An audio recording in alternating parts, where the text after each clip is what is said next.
Salut les enfants, c'est papa. Alors aujourd'hui, on m'a posé une question que je viens d'écrire là dans le petit carnet qui m'a beaucoup fait sourire. C'est qui la femme célèbre qui t'inspire le plus? Ça m'a fait sourire parce que le premier réflexe que j'ai eu, c'est de dire ma maman. Mais elle n'est pas célèbre. Enfin, elle est célèbre pour moi. C'est ma star à moi. Mais pour répondre à ta question, je vais répondre Oprah Winfrey.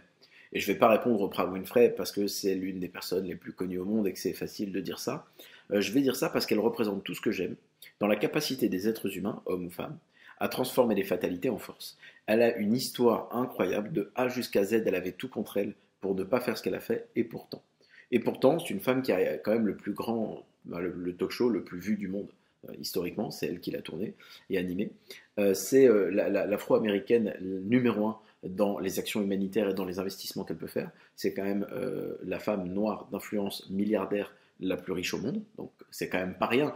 J'aimerais qu'on comprenne la différence entre gagner 1 million d'euros et gagner 10 millions d'euros sans ou gagner des milliards, c'est quand même un autre niveau, et ça en partant de la télévision, quand on sait que le salaire annuel de quelqu'un à la télévision, et même à la télévision américaine, n'est pas un salaire en centaines de millions. Elle a forcément fait plein de choses à côté que j'étudie, que j'admire et qui sont complètement exceptionnelles par rapport à là où de là où elle vient, pardon. Alors, pourquoi je dis ça? Parce que le sujet, c'est pas de regarder la partie émergée de l'iceberg. Non, pour un iceberg tabulaire qui va faire 300 mètres hors d'eau, il y a 5, 6, 7 fois plus de matière à l'intérieur de l'eau. Donc il faut faire attention à ça aussi. Elle a une historique. Et moi, c'est ça que j'admire. Elle est née dans les années 50. C'est une femme à cette époque-là qui a vécu les horreurs de la ségrégation, tu vas pas rentrer dans un bus avec des blancs parce que bah, t'as pas la même couleur de peau. Faut quand même pas faire comme si ça n'existait pas. C'était une réalité.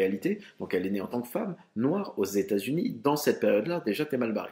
Et elle a vécu des horreurs, vraiment, qu'elle a confiées plus tard dans sa carrière. Elle s'en est pas servie pour apitoyer qui que ce soit, s'en est servie comme un moteur. Et malgré ça, elle aurait pu être méchante, aigrie, négative, égoïste. Et non, elle a décidé d'augmenter son niveau de contribution et d'impacter le monde en fait. Et c'est vraiment quelqu'un que j'adore. Moi, je la suis sur les réseaux sociaux. Elle m'éclate parce qu'en plus, elle est marrante. Ça veut dire qu'au quotidien, elle va choisir une tenue pour aller à une soirée, etc. Elle va te faire marrer quand elle va la déballer, en fait. C'est quelqu'un qui est vivante, c'est quelqu'un qui est vraiment admirable. De ce point de vue, alors, je vais lancer la prédiction pour attirer que ce genre de trucs se produisent. Je sais que vous entendez ça sûrement nulle part, mais il faut savoir qu'aux États-Unis, elle a soutenu la campagne de Barack Obama à l'époque, et c'est quelqu'un qui est elle n'est pas forcément active en politique, mais qui a des convictions très fortes. Et moi, j'aimerais fondamentalement qu'une femme comme Oprah Winfrey, parce que fort heureusement, ça n'est pas la seule femme sur Terre à avoir cette poigne et à avoir ce caractère, j'aimerais qu'une femme comme elle puisse être présidente des États-Unis.